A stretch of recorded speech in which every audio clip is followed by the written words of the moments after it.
दोस्तों quadratic equation का ये कंटिन्यूअस लेक्चर ले रहे हैं हम, और आज के लेक्चर में हम पढ़ने वाले हैं क्वाड्रेटिक एक्सप्रेशन के बारे में और उसके ग्राफ के बारे में। ठीक है, पिछले क्लास में हम देखे थे डिस्क्रिमिनेंट के बारे में, रूट्स निकालने के बारे में, है ना, नेचर ऑफ रूट्स की भी हम बात कर चुके हैं, उसके बेस पे हम काफ़ी क्वेश्चंस भी देख चुके हैं। तो आज के क्लास में हम स्पेशली ग्राफ के बारे में डिस्कस करेंगे, इसके मैक्सिमम वैल्यू के बारे में डिस्कस करेंगे और इसके मिनिमम वैल्यू के बारे में भी हम डिस्कशन करने वाले हैं। ठीक है, लेकिन प्रीवियस कॉन्सेप्ट्स का भी यूज इस क्लास में आज होने वाला है। तो अगर आप डिस्क्रिमिनेंट के बारे में नहीं जानते हैं या रूट ऑफ क्वाड्रेटिक इक्वेशन के बारे में नहीं जानते हैं तो प्रीवियस वीडियोस को देखिए, वहाँ सारा कॉन्सेप्ट हम बताए हुए हैं। उसको क्लियर होने के बाद ही आज का क्लास आप ज्वाइन करें, तभी आपको क्लियर समझ में आएगा। ठीक है, चलिए आज का लेक्चर हम स्टार्ट करते हैं।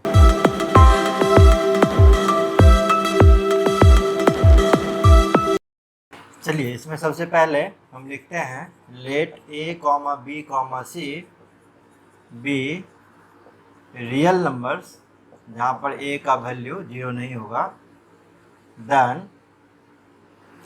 Then f x is equal to, अगर कहीं पे लिखा हुआ है a x square plus b x plus c, जैसा कि आप जानते हैं क्वाड्रेटिक इक्वेशन का जो स्टैंडर्ड फॉर्म होता है वो a x square plus b x plus c ही होता है। ठीक है, देन इसको हम क्या कहेंगे, is known as quadratic expression. ठीक है, इसका शेप कैसे बनेगा, ग्राफ की हम बात करेंगे तो the shape of F x is a parabola having vertex at -b/2a और -d/4a, where d is equal to B square minus 4ac। और इसको क्या कहते हैं, इसको हम लोग पिछले क्लास में पढ़ चुके थे, इज नोन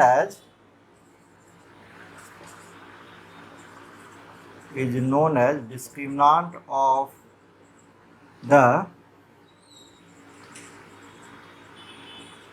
क्वाड्रेटिक एक्सप्रेशन।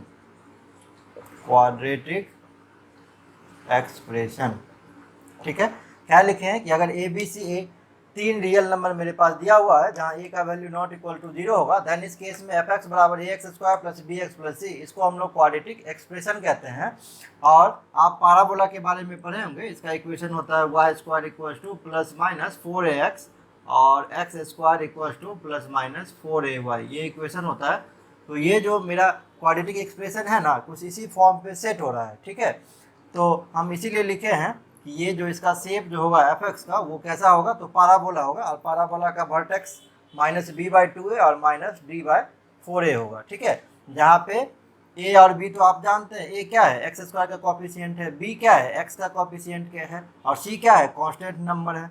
लेकिन यहाँ पे डी एक अननोन है। ठीक है, तो डी का वैल्यू हम निकाल लेते हैं बी स्क्वायर माइनस 4ac करके, मतलब एक्स का कॉफिशिएंट का square minus 4 into x square का कॉफिशिएंट इंटू कॉन्स्टेंट टर्म, और डी को क्या कहते हैं हम लोग, डिस्क्रिमिनेंट कहते हैं। अगर इसके ग्राफ की हम बात करेंगे तो ये एक्स एक्सिस होता है, ये एक्स डैश एक्सिस होता है, आप लोग जानते होंगे इस चीज़ को, ये वाई एक्सिस और ये वाई डैश एक्सिस, यहाँ 0 है। अब ठीक है, ये गलत हो गया, ऐसे नहीं,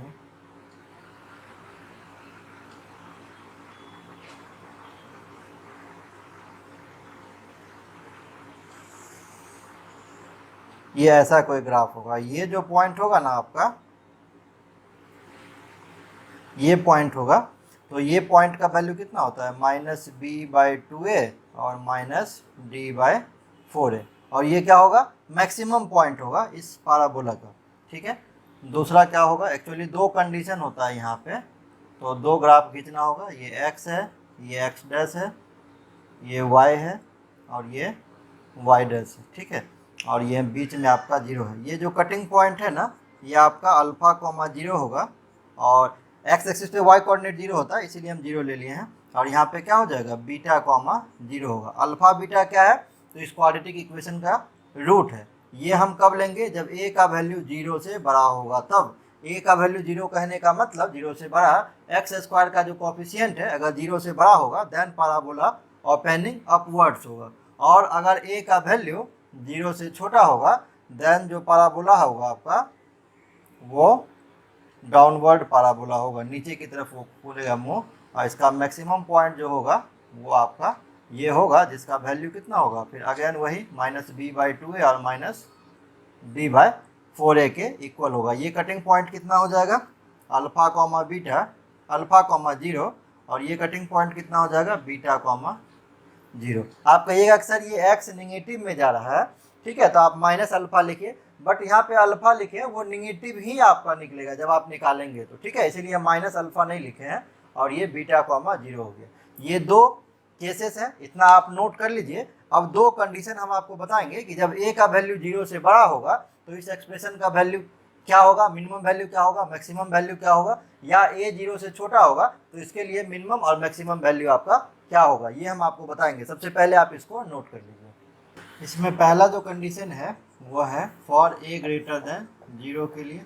इसमें क्या होगा, तो इसमें हम लिखते हैं the curve y is equals to ax square plus bx plus c is a parabola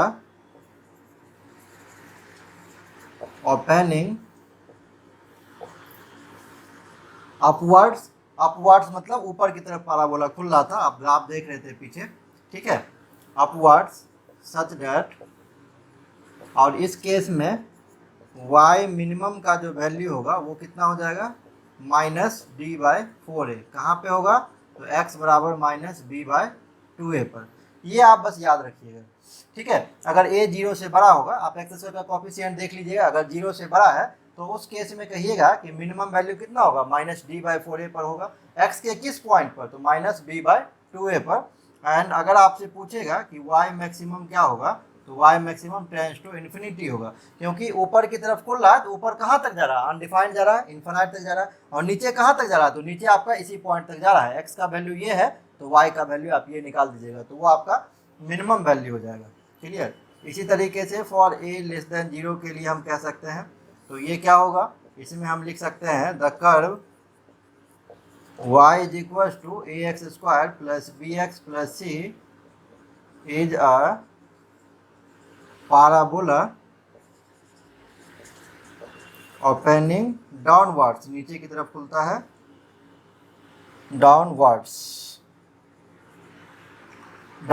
such that, इसमें आपका क्या होगा, जस्ट इसका रिवर्स हो जाएगा, तो उसमें मिनिमम निकल रहा था, इसमें y मैक्सिमम कहाँ पे होगा, तो वही पॉइंट है -d/4a एट x बराबर -b/2a, एंड y मिनिमम कहाँ तक होगा, तो ये टेंड्स टू इन्फिनिटी होगा। क्यों, क्योंकि नीचे की तरफ पैराबोला आप देख रहे थे नीचे की तरफ खुल रहा था, तो ये पॉइंट जो होगा यही एक्सट्रीम पॉइंट होगा, है ना, मैक्सिमम पॉइंट। तो ये पॉइंट क्या था आपका, तो -d/4a और x का वैल्यू -b/2a पर। अच्छा, मिनिमम वैल्यू क्या होगा, तो नीचे इन्फिनाइट की तरफ जा रहा है तो मिनिमम वैल्यू क्या हो जाएगा, -इन्फिनिटी हो जाएगा ये, ठीक है। आप इसको नोट कर लीजिए, इसके बेस पे हम 3-4 क्वेश्चन आपको बता देते हैं, तब ये टॉपिक आपका क्लियर हो जाएगा। पहला क्वेश्चन दिया हुआ है a और b का वैल्यू नॉट इक्वल टू 0 है, ये रूट है इस इक्वेशन का। तो हम पढ़े हैं क्या कि अगर मेरे पास एक कोई क्वाड्रेटिक इक्वेशन दिया हुआ है ax square plus bx plus c, उसका रूट अगर अल्फा और बीटा है तो अल्फा प्लस बीटा का वैल्यू -b/a और अल्फा इंटू बीटा का वैल्यू c/a, हम ये पढ़ चुके हैं। तो इस क्वाड्रेटिक इक्वेशन का रूट क्या दे रखा है, a एंड b, तो a प्लस b बराबर कितना होगा, -b/a, b मतलब x का कॉफिशिएंट कितना है, a है, तो -a/1 हो जाएगा, that is a plus b का वैल्यू कितना हो गया, -a, इसको इक्वेशन नंबर 1 मान लीजिए। एंड प्रोडक्ट ऑफ रूट्स, ये c/a होता है, c मतलब कॉन्स्टेंट टर्म, तो b/1 b हो जाएगा ये। तो ए बी, इसको आप इधर ले आइए b को, तो इधर पॉजिटिव साइन इधर आएगा तो निगेटिव हो जाएगा, इज इक्वल टू 0, दोनों में b कॉमन है, a - 1 इक्वल टू 0। तो यहाँ से अब दो बात होगा, क्या होगा, पहला b इक्वल टू 0, लेकिन क्वेश्चन में आप देखिए क्या दे रखा है, b not equal to 0, b 0 के इक्वल नहीं है, तो आप इसको तो ले ही नहीं सकते हैं। सेकेंड को इक्वल करेंगे तो a - 1 बराबर 0, तो a का वैल्यू कितना हो जाएगा, 1 हो जाएगा। अब इसे हम इसके बाद लिखते हैं putting value of A in equation 1 में आप पुट कर दीजिए ए का वैल्यू, ठीक है। तो कितना हो जाएगा 1 प्लस बी इक्वल्स टू -1। अब अगर बी का आप वैल्यू निकालेंगे तो कितना हो जाएगा, ये -2 हो जाएगा। ए का भी वैल्यू आ गया, बी का भी वैल्यू आ गया मेरे पास। अब ये क्वाड्रेटिक इक्वेशन जो दिया हुआ है ये कितना है, देखिए आप x² plus A X plus B बराबर 0। तो अगर हम इसमें वैल्यू ए और बी का पुट कर देंगे तो x² प्लस ए का वैल्यू 1 है तो प्लस x हो जाएगा, और b का वैल्यू कितना है -2 = 0 हो जाएगा, है ना। अब आप देखिए दो कंडीशन हम आपको बताए हुए थे, है ना। पहला a 0 से बड़े के लिए, दूसरा कंडीशन बताए थे अगर a 0 से छोटा होगा तब क्या होगा। यहाँ आप देखिए x² का कॉफिशिएंट कितना है, 1 है। 1 मतलब कितना, 0 से बड़ा। तो सिंस y 0 से बड़ा है तो क्या निकलेगा आपका, मिनिमम या मैक्सिमम। पैराबोला कैसे ओपन होगा, ओपनिंग अपवर्ड्स, ऊपर की तरफ खुलेगा, और जब ऊपर की तरफ खुलेगा तो क्या हम बताए थे, y मिनिमम वैल्यू निकलेगा। y मिनिमम कहाँ पे होगा आपका, तो -d/4a, ठीक है, -d/4a इस पे निकलेगा आपका। तो -d मतलब कितना, b² - 4ac अपॉन 4a, तो ये 4a हो गया। ये -b², b मतलब क्या, x का कॉफिशिएंट कितना है यहाँ 1 है, तो 1 का स्क्वायर -4ac, तो 4 इंटू a, x² का कॉफिशिएंट 1 है, और c मतलब कांस्टेंट टर्म कितना है -2 है, अपॉन 4a, तो 4 इंटू 1 हो जाएगा। ये कुल मिला के कितना हो गया आपका, 4 2 जा 8 प्लस हो जाएगा ये, है ना। तो 8 + 1 9, तो -9 अपॉन 4 1 जा 4, तो -9/4 आपका ये, है ना, आ जाएगा y मिनिमम का वैल्यू। अब पूछ क्या रहा है, then the least value of x² plus A X plus B, मतलब जो इक्वेशन दिया हुआ उसका लीस्ट वैल्यू कितना होगा। तो मिनिमम वैल्यू मेरा निकल गया है -9/4, ये बी नंबर ऑप्शन से मैच कर गया। क्लियर, आई थिंक समझ में आया होगा आपको। समझ में आ गया तो इसको नोट कर लीजिए। अगर कोई क्वेश्चन है तो आप कमेंट में डाल सकते हैं, उस क्वेश्चन को सॉल्व करके फिर आपको रिप्लाई कर देंगे। क्लियर, चलिए नोट कीजिए।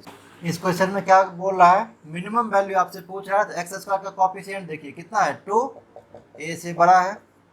तो y मिनिमम हम क्या बताए हैं, अभी पिछला क्वेश्चन में भी हम यूज कर रहे थे -d/4a, और d का वैल्यू कितना होता है, तो b² - 4ac अपॉन 4a है, तो 4a हो जाएगा, ठीक है। अब निकालिए आप y मिनिमम इस इक्वेशन के लिए। b का वैल्यू कितना है 1 है, a का वैल्यू कितना है 2 है, और c का वैल्यू कितना है कांस्टेंट टर्म, तो -1 है। पुटिंग कर दीजिए यहाँ -b², तो 1 का स्क्वायर 1 हो जाएगा आपका, -4ac, तो 4 इंटू 2 इंटू -1 अपॉन 4a, तो 4a का वैल्यू आपका 2, कितना हो जाएगा ये -1 प्लस, है ना, माइनस प्लस हो जाएगा ये, 4 2 जा 8 अपॉन 4 2 जा 8 कितना हो गया -9/8, -9/8 डायरेक्ट सी नंबर है। कोई करना है नहीं कुछ, काफ़ी आसान सा क्वेश्चन है। आई थिंक इसको भी आप नोट कर लीजिए, समझ में आपको आया होगा ये। इस क्वेश्चन में दिया हुआ है the integer k for which the inequality इतना greater than 0 is valid for any x is, ठीक है, x belongs to real number, ये दिया हुआ है। क्वेश्चन में अधूरा लिखा हुआ था, इसको हम कंप्लीट कर दिए। सबसे पहले आप क्या कीजिए, इसको f(x) मान लीजिए। f(x) मान लिए इसको, x² - 2 into 4k - 1 into x plus 15k² - 2k - 7 greater than 0। Clear. अब क्वेश्चन में क्या दिया हुआ है, क्वेश्चन में लिखा हुआ है f(x) ग्रेटर देन 0, ये दिया हुआ है टोटल, इसको हम f(x) माने हैं, ये 0 से बड़ा दिया, आप यहाँ पे हटा दीजिए, है ना, 0 से बड़ा दिया हो। देन क्या कंक्लूजन निकलेगा, अगर 0 से बड़ा दिया हुआ है और आगे भी लिखा हुआ किसके लिए, for all x belongs to real number के लिए, x के सारे रियल नंबर के लिए इस फंक्शन का वैल्यू 0 से बड़ा दिया हुआ है। तो आप याद रखिएगा, जब किसी भी फंक्शन का वैल्यू 0 से बड़ा दिया हुआ है x के सारे रियल नंबर के लिए, तो इस केस में डिस्क्रिमिनेंट का जो वैल्यू होता है वो लेस देन 0 होता है, ठीक है, लेस देन 0, ये आप याद रखिएगा, बस आपका क्वेश्चन बन गया। अब डिस्क्रिमिनेंट का वैल्यू लेस देन 0 तो क्या होता है, b² - 4ac, b के जगह पर कितना है, तो -2 इंटू 4k + 1 स्क्वायर कर दीजिए आप, तो 2 2 जा 4 हो जाएगा, और ये हो जाएगा 4k - 1 का स्क्वायर, -4ac, a का वैल्यू कितना है यहाँ 1 है, और सी का वैल्यू कितना है 15k² माइनस 2k माइनस 7, ये लेस देन 0 हो जाएगा। और ये आपका हो जाएगा 4 तो कॉमन है ना, 4 कॉमन निकाल लीजिए, दोनों में 4 कॉमन है, आप उस साइड भेज देंगे 0/4 0 हो जाएगा। इसका स्क्वायर तोड़ लीजिए 16k² माइनस 8k प्लस 1, ठीक है, माइनस से मल्टीप्लाई कर देंगे, minus 15k² minus minus plus 2k minus minus plus 7, ये लेस देन 0। और कितना हो जाएगा 16k² माइनस k² बच जाएगा, है ना, 2k में से 8k चला गया तो माइनस 6k बच गया। 7 प्लस 1 कितना हो जाएगा 8, ये लेस देन 0। फैक्टराइज कर लीजिए, फैक्टराइज करेंगे आप तो कितना हो जाएगा ये 4 2 6 और 4 2 8, तो k² minus 4k minus 2k plus 8 less than 0। और आप कॉमन ले लेंगे, k कॉमन है तो k माइनस 4 माइनस 2 कॉमन ले लेंगे तो k माइनस 4 लेस देन 0। हम आगे प्रोसीड यहाँ पे कर देते हैं। तो पहला फैक्टर कितना हो गया k माइनस 2, दूसरा फैक्टर कितना हो गया k माइनस 4, ये 0 से छोटा है। अब इनइक्वालिटी के बेस पे आपको सॉल्व करना होगा, ठीक है। अगर आप यहाँ से इनइक्वालिटी नहीं सॉल्व करना जानते हैं, ठीक है, तो हम आपको थोड़ा बहुत कॉन्सेप्ट यहाँ पे बताते हैं। जैसे देखिए टोटल का वैल्यू लेस देन 0 दिया हुआ, वैसे मेरा प्रीवियस वीडियोज इनइक्वालिटी के ऊपर में चैनल पे मिल जाएगा आपको, है ना, आप जाके वहाँ से स्क्रॉल करके देख सकते हैं, तो ये कॉन्सेप्ट आपको क्लियर हो जाएगा, है ना। वैसे अभी हम आपको हिंट कर देते हैं। ये दिया हुआ टोटल का वैल्यू लेस देन 0 है, तो आप क्या कीजिएगा, पहला को 0 के इक्वल रखिए, तो k minus 2 is equal to 0, यहाँ से k का वैल्यू कितना आ जाएगा 2। सेकेंड को भी 0 के इक्वल रखिए, k माइनस 4 इक्वल टू 0, तो k का वैल्यू कितना आ गया 4। अब आप असेंडिंग ऑर्डर में नंबर लाइन पे नोट कर दीजिए इसको, जैसे पहला 2 हो जाएगा फिर 4 हो जाएगा, clear.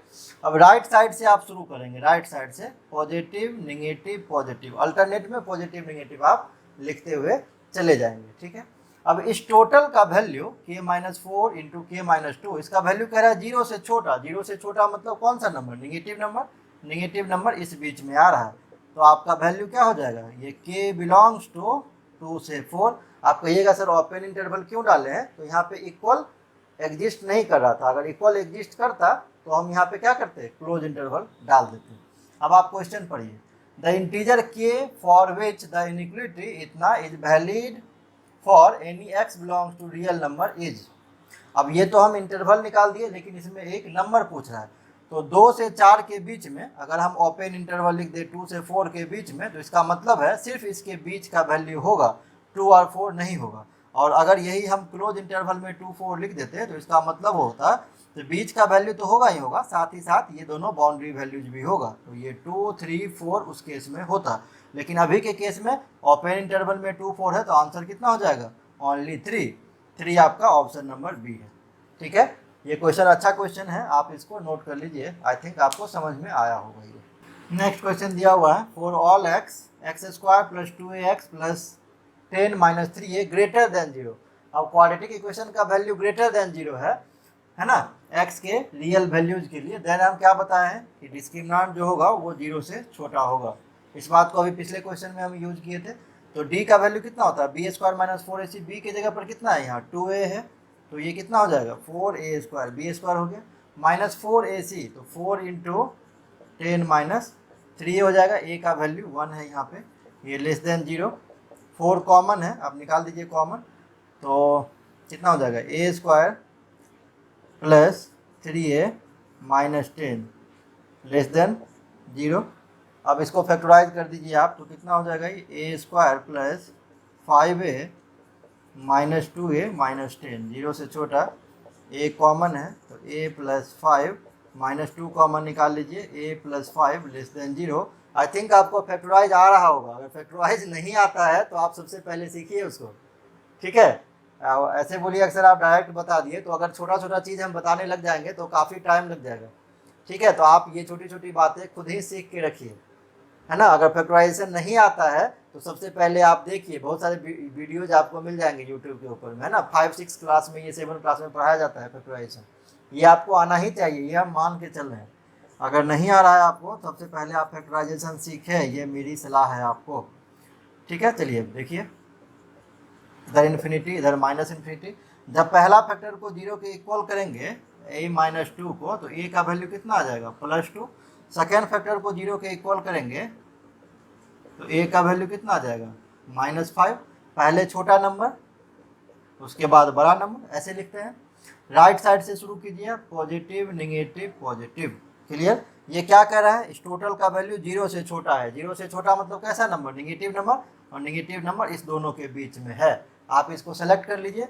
Therefore a belongs to कहाँ से कहाँ तक, -5 से लेकर 2 तक। यहाँ इक्वल एग्जिस्ट नहीं कर रहा है, इसीलिए ओपन इंटरवल हो जाएगा, है ना। ऐसा आप देखिए कौन से ऑप्शन में लिखा हुआ है। ये कह रहा है a का वैल्यू -5 से छोटा, ये गलत हो गया।